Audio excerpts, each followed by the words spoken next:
do nového videa. Dneska si tu zhrneme títo dva bicykle. No takže začneme týmto. Je to e-bike elektro, je to mount, voľaký.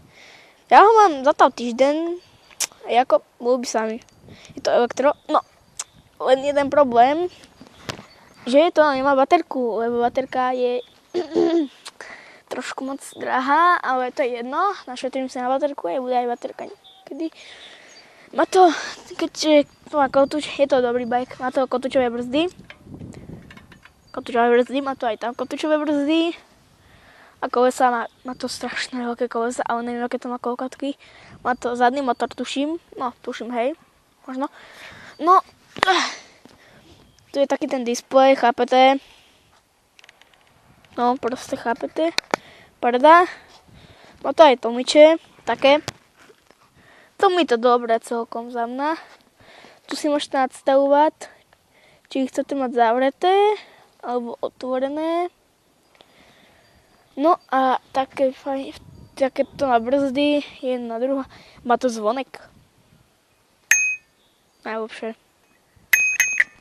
Na zvonek sa vykašľame. Svetilko. Aký flashbang. Dobre, zásne sa svetlo. Aj toto má reflexné voľačo. No, bolí máš prst. Si môžete nastavovať. Tuto to povolíte, nastavíte si sedánku. Dobre. Nič sa nestalo. Budeme sa tak tváriť. No, nevyrovnaj sa, dobre. No, prehadzovať, že tu má to, neviem koľko to má rýchlosti, ale tuším 8 rýchlostí. A tento má 3. To je predný, zadný prehadzovač. A tu má kabliky, nice kabliky. Dobre sú kabliky. A no, tento bike je asi hotový. Idem na tento oranžový, čo je kamarádov.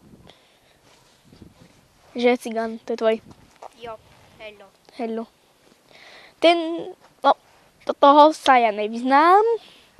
Ja vám maximálne tak môžem povedať, že je oranžový, že to má brzdy, že to má prehadzovač, že to má tlmiče a má to pedále. Nice. Tak je cípana. A nemá to... Nemá to kotúčové brzdy. Má to kotúčové, to debil nemá, no nevadí. Tak na dneska by to bolo asi